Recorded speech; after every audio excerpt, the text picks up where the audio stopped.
Hey everybody, welcome to Tuesday night where at Knox Makers we come together to share our projects, have some fellowship, ask for help, show how we've triumphed, and it's a good grand time. This is our show and share event. So we've got a few people on the list to come share their what they're up to, and we'll start with that. First, we have Joe, who's going to talk about a 1956 Golden Rocket refurbish.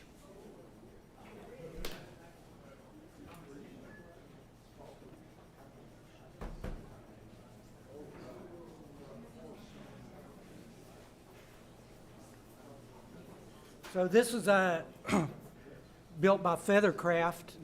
Feathercraft started building boats after the war because they weren't building bombers anymore, and they had all this expertise on how to shape aluminum. This is a 56 rocket. The reason this particular boat is interesting is because of the quality of the anodizing. For a 70-year-old boat to have this good of a finish is pretty remarkable. So that's why I got it. I found it in Minnesota. And I got rid of the trailer, I got rid of the motor, because I didn't want to have to work on motors, I wanted to go boat riding. So you can see the dent in the deck there. A tree had fallen on it, and it dented it right there, and it also dented it right over here, and bent the steering wheel. And I want you to note the structure back here in the back, because I'm going to talk about that some more. The dash had to come out. It was bent. They're straightening the dash out. There was a strut broken. I had to fix that, and it's got a little splice in there. I suspended the deck from the rafters and took a mallet and just sort of tapped right in here, and it just brought those dents right out. It worked real well. And there's everything going back in. Amazingly, it fit. The keel was cracked, had to deal with that. Somebody had put glued carpet on the inside, so I had to get all that glue out, and that resulted in, I think I got acetone poisoning from that. Now, you remember the back where all that structure was? This is where it's all been taken out. And what I did was I reinforced these two stringers, and I added two stringers that come up through here to stiffen the hull. So, and also these two stringers were cracked here and here, and you can see I had to put a brace in there and one there, or a sister it. And there you can see these two stringers that are new. It didn't have those before. Bunch of Clecos. So this is just about done. Got everything all structurally back in. And there it is done. So you can see there's 1, 2, 3, 4 stringers. These two are new, and these two have a double. You know, if there's an eye bolt or an eye beam, and then a T on top of it. So it's pretty stiff.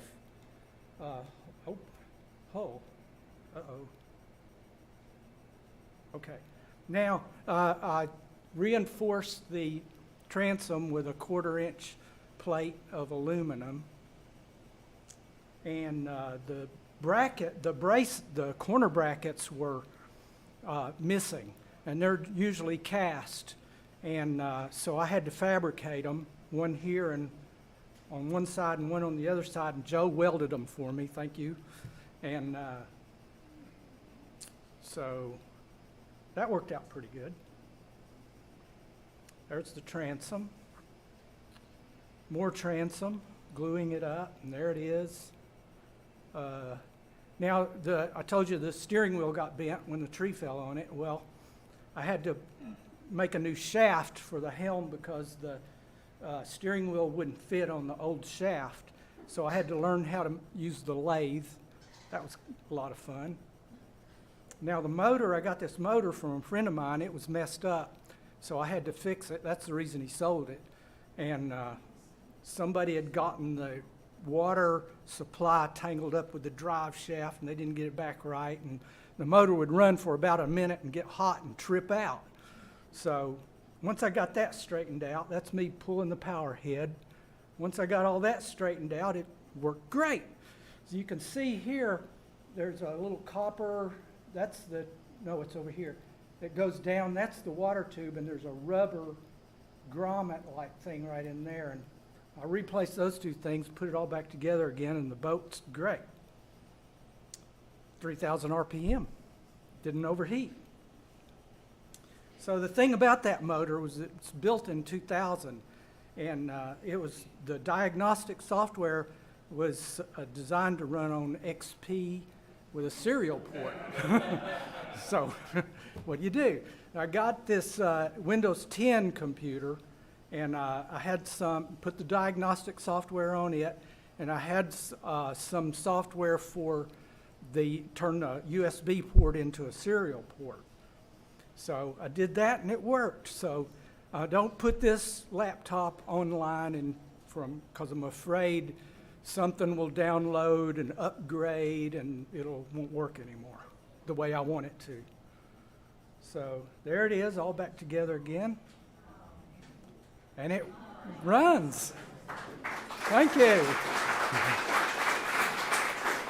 So this will be the end of it. I'm going to redo this trailer. It's a period correct trailer. So, any questions? Okay, thank you.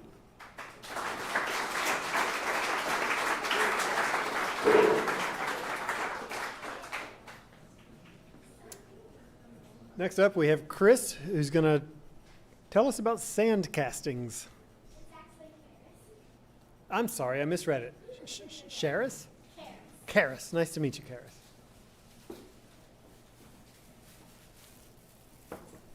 Where was the place again? So, here. And then use this thing so people can see it, and then pull that down so they can hear it. Dad, where was the place we went to? You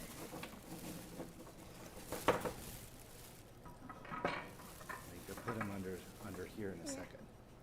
So we went on a field trip for a co-op to, where was it? It was the University of Tennessee Advanced Composite Research Institute. And we learned how to make sand castings. This is one of the things. And this is another one. So what you do is you have this like mold, and you put sand in it, and you hammer it with a mallet, and then if it's like soft enough, not too soft, you push. So we had like these little animals, and you would push them into the sand, and then you'd fill the second half of the mold with sand, and then you'd put baby powder on the first half of the mold and the sand. So the baby powder kept it from sticking together, and then you would put the second half of the mold on, and then you would... Then we'd have to take it apart, right? So you could get the... Yeah, you'd take the toy out. And the funny thing was, the tools they used to get the sand out of the like pinholes and stuff was dentist tools. Yeah, and then once you separate it, what did you have to do? You had to use the dentist tools to take the figure out. Then you would use them to dig a trench, which would be like this, so the melted metal could flow through and go into the like dent it made. Yeah, into the mold. And they didn't let us pour the metal in, but And then what happened with this one?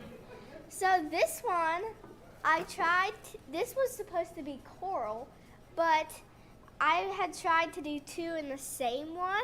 So what happened was the starfish was like this, and then I dug little trench to here. I don't know. I think the trench was too small, but it didn't get all the way through it, so it just made this mess up. And I gave it to my little brother. And then show this one. I made a seahorse. They had a contest at the end, and she submitted her seahorse and got second place. I won a hat and a water bottle. There's a dolphin. Yep. You want to pass them around?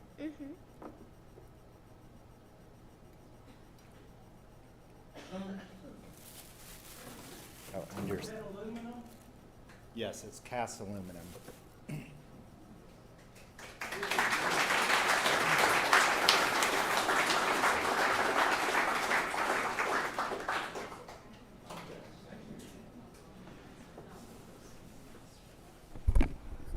Thanks, that's very cool. We have the casting capability here. If anyone is a new member or just didn't know it, you too can do sand casting. I can't promise you'll win second place and get a hat and a water bottle. But, next up we have Sarah and Aaron. They're going to talk about flower pot and hydroponic plant.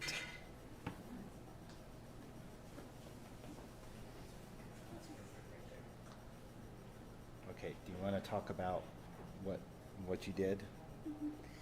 I got a hydroponics for Christmas, and we had some seeds, and the seeds were, I had some Anaheim peppers, that's this one, and I had, we had zinnias and cayenne peppers, and the one, so this is the one that, There's a hydroponic planter. and this is the one that we took out because it is already starting to flower somewhere right there. And so when it flowers, they're going to take it outside. Yeah. Then the other thing we did was we made this this pot here using T-spline modeling and CAD. So what that'll let you do is you can create these a very complex geometry by manipulating nodes on a mesh and create these like intricate spiral type patterns pretty easily. We did this with Fusion 360, and then I want to try and figure out how to do something similar using FreeCAD, but that'll be another project. And so that we made this pot 3D printed using spiralized contour mode, so it's just one single layer thickness. That allows you to hide, like there's no seam, so you're not actually going from one layer to the next layer to the next layer. It's just one continuous motion all the way up. So it uses a lot less material that way and prints a lot faster, and you don't have a seam anywhere that you can hide, so you can create these pretty intricate shapes. And when you need thicker walls, you can switch out to a thicker nozzle and still have a pretty sturdy structure. Can you magnify your... Oh, yes. Can you show them the zinnia? So that's her hydroponics planter. That was after the one pepper plant was removed. And then there was another zinnia flower she wanted me to show that she put in a little pot. That one was in. All right, any questions? Yes. How often do you have to change the medium, the solution? I would say maybe once every either 1 or 2 weeks. Yeah, That's probably about what about I once do. every 2 weeks. All right, thank you.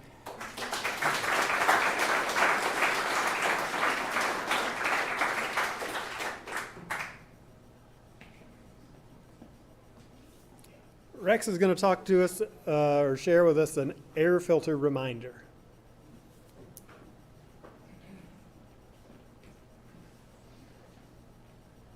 Come on down. on. You're the next contestant on the price is Knox Makers. Okay, so in light of my father who passed away August of 2024, he was the car guy in the family. Like, he changed the oil, all this stuff. So after he passed away, I started doing this stuff on my car, and I love it. Like, he would not let me work on my car, but after he passed, I work on my car like every opportunity I can, which is a good thing. But anyway, so this is a reminder. So like, basically, if you replace the air filters in your car, it helps you get better gas mileage. And it's really simple to replace the air filters in your car, but check this out. So I didn't even know that cars have cabin air filters. I thought it was only the engine air filter. And I just saw online, like, cabin air filter, and I was like, what's that? So I replaced my cabin air filter, and I want to show you what it looked like, because I believe this is going to be gross. I believe it was the first time this cabin air filter was ever replaced, and it was really easy to oh, look at this one. And it was really, I mean, you can't, like, the air cannot get through. Like, I don't know if you can see, like, it's completely clogged. So anyway, I just wanted to share that because the gas prices are like a little bit high right now. So let's all go out and like change our air filters on our cars. And you can get air filters like shipped to you from like eBay for like so cheap, and they're brand new, and the shipping is free. And they're like, the prices are even cheaper than would be like in the stores and stuff. But anyway, that's about it. And thank you, Dad. I miss you, Dad. I love you. He was a great person. He was a family man. He did everything. He just was a provider. He provided for us, and he was an amazing man. Thank you.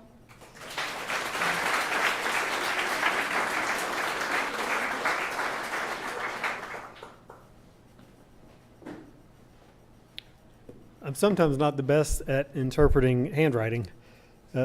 This from Zach is going to be either a moon cleaner or a moon clearer or my... Huh? Oh, okay. Well, the other is a moon cleaver, and that's what I'm hoping it is, because that sounds really interesting. So come on up, and whatever's happening, talk about this moon thing. Huh? Okay. Oh, okay.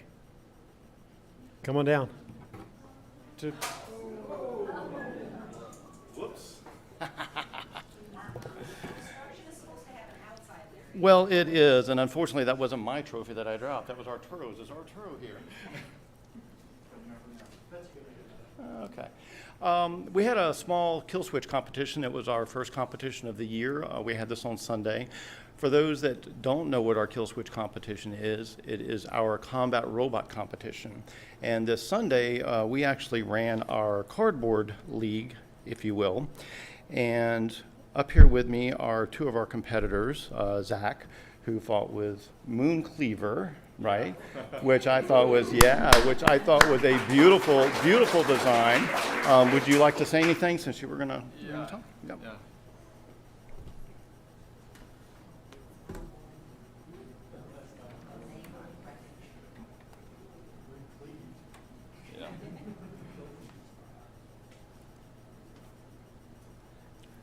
It was like such a fun, and like I have a few things to share, and like clearly I didn't win any trophy, but like I have a great time, and the style is also very important, because like my wife, she picked her dress. Cause my wife she's the driver of our team, and I built this robot, and she picked the dress and the paint. You can see clearly here. Oops, I'll sit down. Okay. Yeah. So like yeah. the color matches her dress. So yeah, it's such a fun event. Yeah. And here's our winners. And yeah, that's part of Larry's robot called Fire. And and actually, like, and second thing I want to share is like I learned a lot from this event, and I'm gonna do better on my weapon, on my belt, because you can see there's a lot of damage here, because Larry got me twice in the back, and like you can see my switch is completely destroyed here, so my robot stopped there. I can do nothing. Yeah. Sorry, not sorry. And yeah, we have like a really good fight, because you can see my weapon is like wear off compared to this one. Yeah, so it's brutal.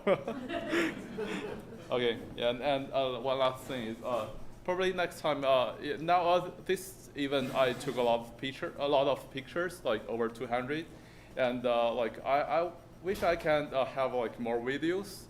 But I brought my tripod, but it's hard to find a good angle because the plastic window reflects the light. So next time I'm gonna probably put like a small camera inside.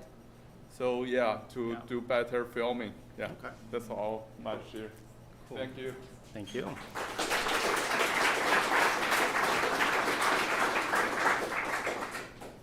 So for those that want to see all of the pictures, and Zach did take some great ones, they're available in the Kill Switch channel.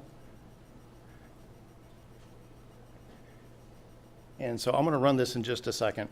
But just real quick, I don't want to run this too long, but there's actually 3 of us, so we're just going to consider this 3 shares if you don't mind. This is actually my second competition. I managed to come in 3rd. And this is what my bot looks like after going 4 or 5 rounds with some of these animals. Arturo, who I don't think is here, actually came in 2nd. He had a great design. This is one that he calls Blue Morpho. And you're actually going to get to see this one in action in just a minute, because what I want to do right now is introduce you to our champion, Brooke.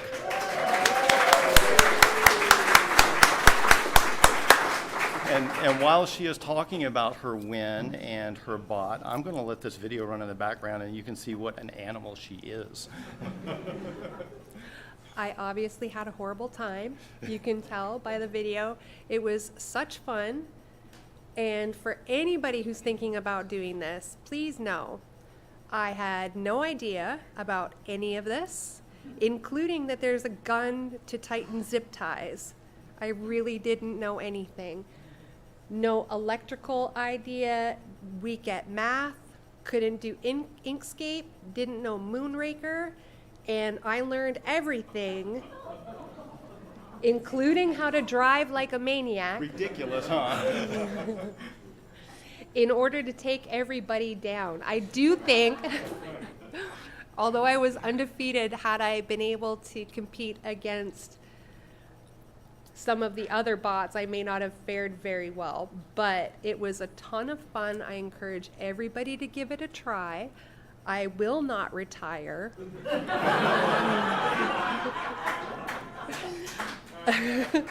And I'm excited to see what the arena does with the traps, because it is a little bit of a fake out that I didn't have to deal with the spikes and the flip-flops and all of the rest of it. So I'm excited.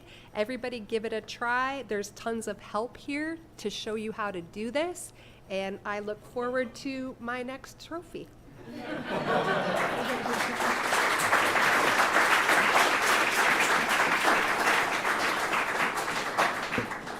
And just in case you missed it, this is her very first competition ever.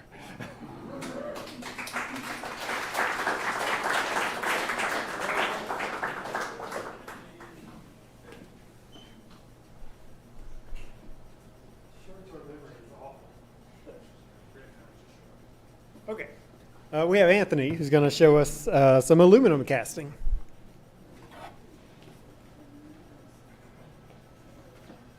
Hi. So I didn't know, I'm new to the club, so I didn't know there is a casting facility here.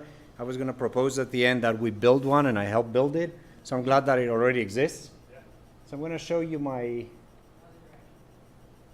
experiences with casting. And I say experiences because I don't have pretty results like what you saw before. So I've been trying to build this gadget, whatever this is. Okay, it's 3 parts. The bottom part, and this thing that's moving. I don't know if you can see it. And then the column that's clearly 3D printed and not finished yet. Okay? And you see this? So this is a very different technique. This is not sand casting. This is what's called like molten plastic or whatever. So you 3D print it, you encase it in plaster, then somehow you have to melt the plaster away, and then you pour it into the plaster. But the thing is, like bubbles get trapped. Like here, you see that? I didn't have a way for like the molten, like there was residue left over, and it didn't gas out, so it created a thing. And the same thing keeps happening on the column. That part, I haven't been able to cast properly because it doesn't work.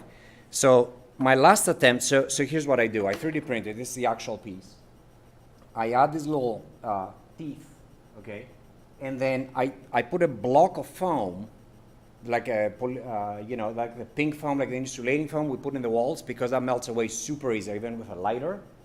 And then my last attempt, I was trying to cast through the foam because it's like a big block of foam, so a whole bunch of aluminum. So I thought it's going to flash out all the plastic.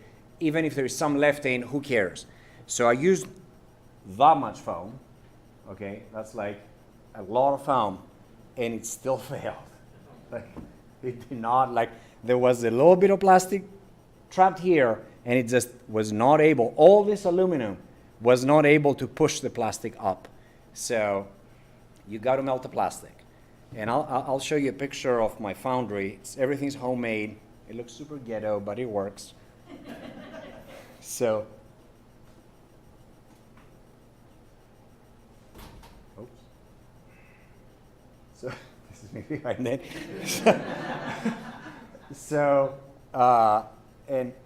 But look, this is a success story. This is a gear. And this is the type of gear you can't make in any other way because it's not like concave, convex, whatever. Like you can't pull apart the mold, so you have to 3D print it and melt the plastic away. But my foundry is like a super simple design. Look at that. It's like a bucket. It's a metal bucket from just Home Depot. And then that insulating material that you buy from Amazon for peanuts. And there it is. Okay, and look at this crazy thing. This gets hot enough inside to melt aluminum, which is 1200 degrees. And the label has not burned off. I've been using that for years. So that blanket insulates it so well that, okay, and this is the air intake. It's my wife's hair dryer. Don't tell her that. Blowing air through a hole inside the thing, okay? And then, I mean, look at that. And that's just charcoal. You know, and then you put, oh, that's the lid, okay. Oops, sorry. Sorry, I'm clumsy with this. This is the lid. It has a hole in the middle for it to breathe. And, yeah, oh, and that's my crucible. That's the only thing I bought. Everything else is homemade. Well, thank you.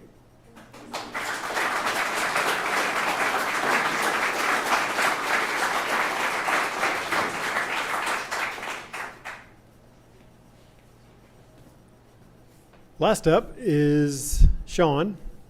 He's going to show us a bowl.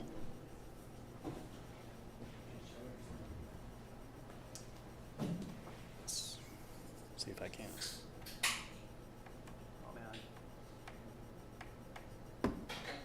Okay, so this is as much a shameless plug and a thank you.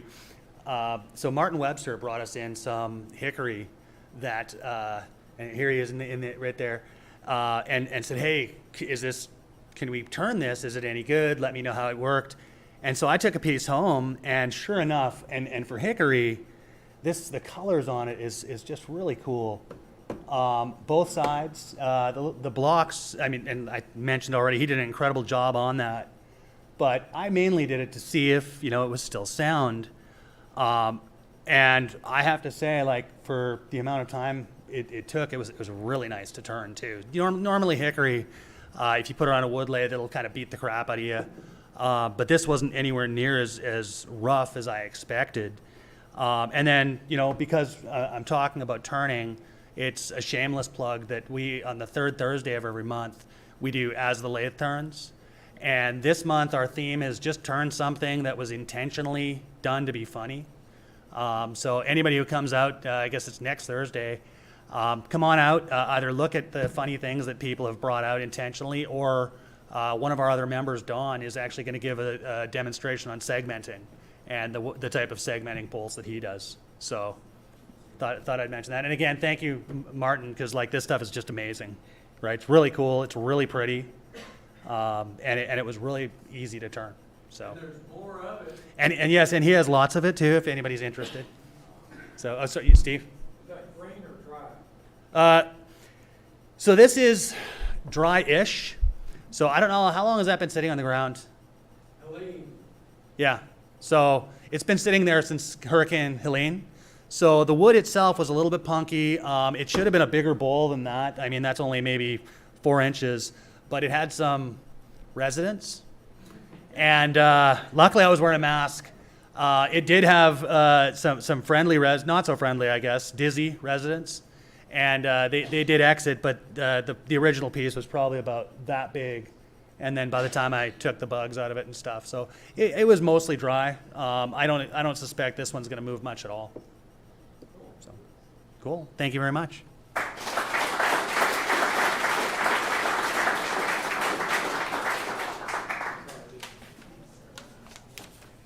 You've done my job for me, Sean. I was going to plug your As the Lathe Turns among events, and now I don't have to, so thank you.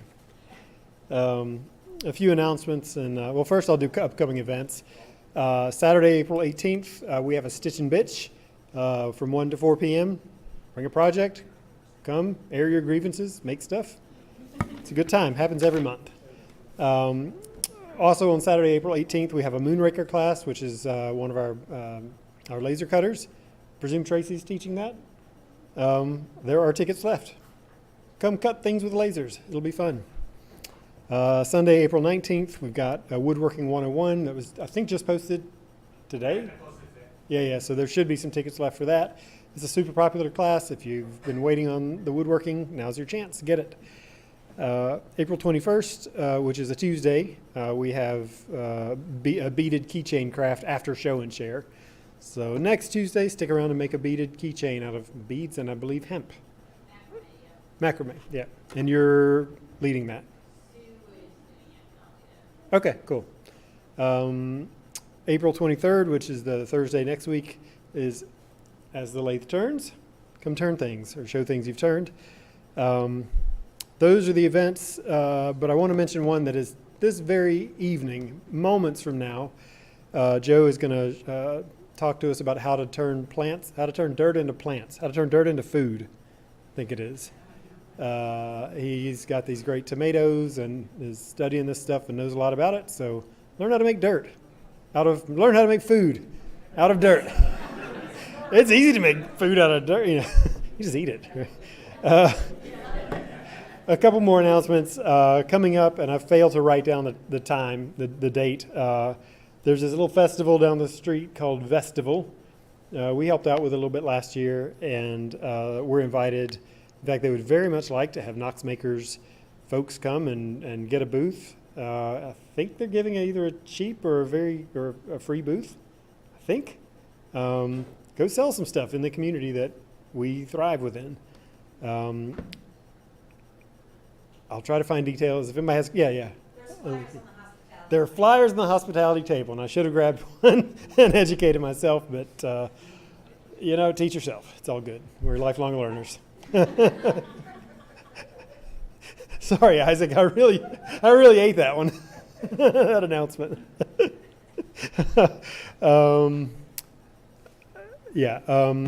I want to mention on May, I believe 30th, there's a thing called Statehood Day at Marble Springs, which is in South somewhere around here. It's like a 1700s, 1800s period kind of, it's the Marble Springs location is John Severe's house and various buildings from that period.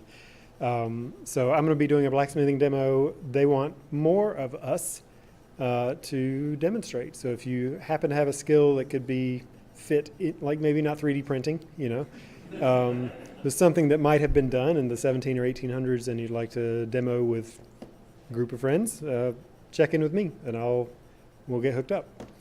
The last announcement I have is to remind everyone, we launched a snazzy new website a couple weeks ago at knoxmakers.org. There's also my.knoxmakers.org.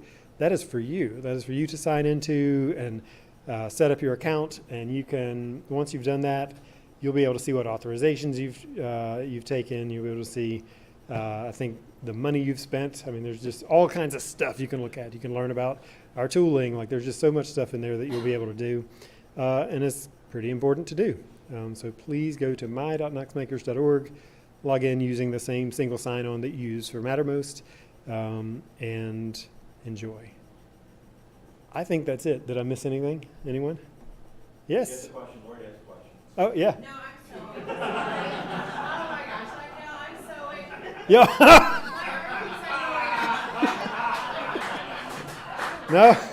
No, I need a question now. Thanks, Rob. Appreciate it. That is it. I'm gonna shut up and go home now. Go out in the workshop, make things, be friendly. Thank you so much for being here. It's really cool to see y'all. Take care.